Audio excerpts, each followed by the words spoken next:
tell you guys about how the thyroid hormone is produced in your thyroid gland. What are the biochemical reactions that are going to produce? And in this topic, we're going to discuss anti-thyroid drugs and their mechanism, their action, and their toxicities. Okay, and let's just get started.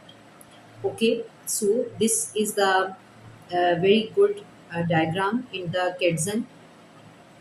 First of all, the first step in the thyroid hormone production is the transport कि thyroid hormone में हमारे पास जो है वो iodine कैसे transport होती है, क्योंकि आयोडीन ही रॉ मटेरियल है for thyroid hormone.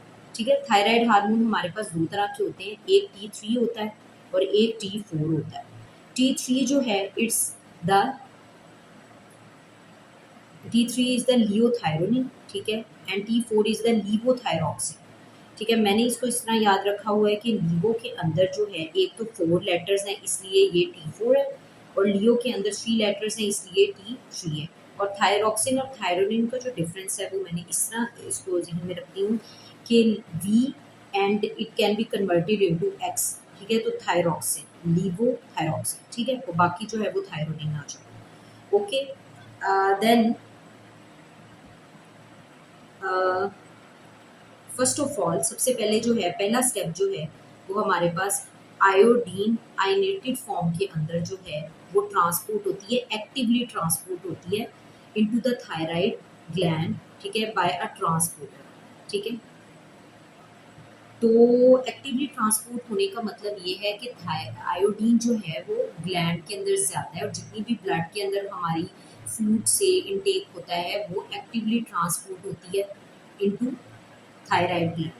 Second step जो है वो हमारे पास जो आयोनेटेड जो आयोडाइड है जिससे हम कहते हैं वो आयोडाइड कन्वर्ट होता है एलिमेंटल आयोडीन के अंदर, और इसको जो है एंजाइम हमारे पास पर ऑक्सीडेज एंजाइम इसकी कन्वर्जन कराता है. This is the second step, this is the first step, this is the second step. Okay, then there is the third step.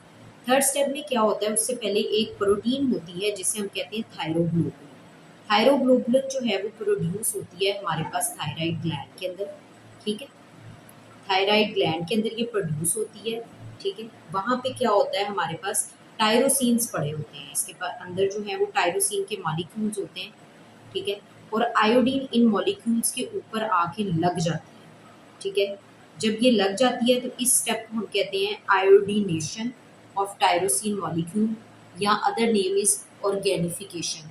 ठीक है, तो इसमें क्या होता है फिर हमारे पास दो तरह के जो है वो मॉलिक्यूल्स बनते हैं, एक MIT बनता है और एक DIT बनता है, which is very simple, monoiodotyrosine and diiodotyrosine. ठीक है, अगर दो जो है वो DIT मिलके दो हमारे पास T4 बनाते हैं, और MIT और DIT मिलके हमारे पास T3 बनाते हैं.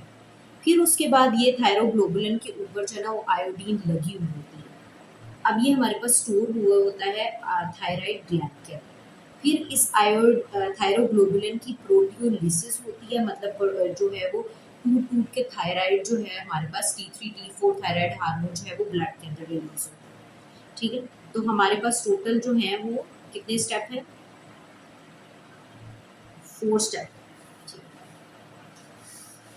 फिर उसके बाद जो है अब हमने देखना है कि एंटी थायराइड ड्रग्स जो हैं वो हमारे पास इधर कहाँ कहाँ एक्ट करते हैं. एंटी थायराइड ड्रग्स के अंदर हमारे पास सबसे पहले थियोअमाइड्स आ जाते हैं. थियोअमाइड्स के अंदर हमारे पास जो है वो मेथिमोजोल आता है और प्रोपाइल थियोयूरासिल आता है. ये सल्फर कंटेनिंग थियोअमाइड्स होते हैं.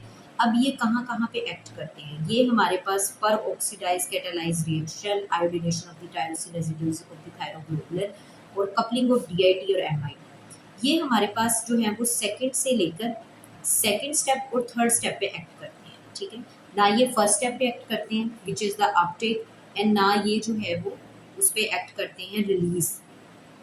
ये जो है वो सेकंड और थर्ड स्टेप पे एक्ट करते हैं. ठीक है, फिर उसके बाद जो है वो प्रोपाइल थियोयूरासिल और मेथिमोजोल जो है एक और फंक्शन भी करते हैं, T4 और T3. की जो इन पेरिफेरल कन्वर्जन है ये उन पे भी इनहिबिट करते हैं, उनको भी इनहिबिट करते हैं। और ये करवाते हैं थियोअमाइड्स, और दूसरा जो है वो एक प्रोपेनोलोल करवाता है। इसके अलावा ये काम और कोई एंटी थायराइड ड्रग नहीं कराता। तो ये 2 चीज़ें आपने याद रखनी है, ठीक है।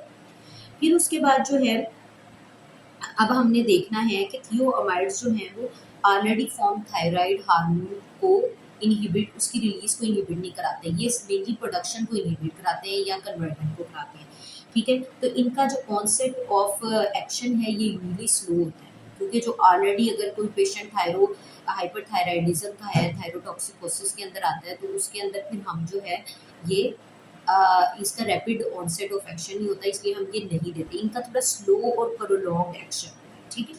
फिर उसके बाद जो है ना ये यूजली 3 से 4 वीक्स, आंटी नहीं आए अभी, 3 से 4 वीक्स करते हैं, ठीक है।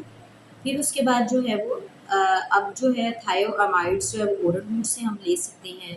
ये यंग पेशेंट्स के अंदर स्मॉल ग्लैंड्स और माइल्ड डिजीज के अंदर इफेक्टिव होते हैं।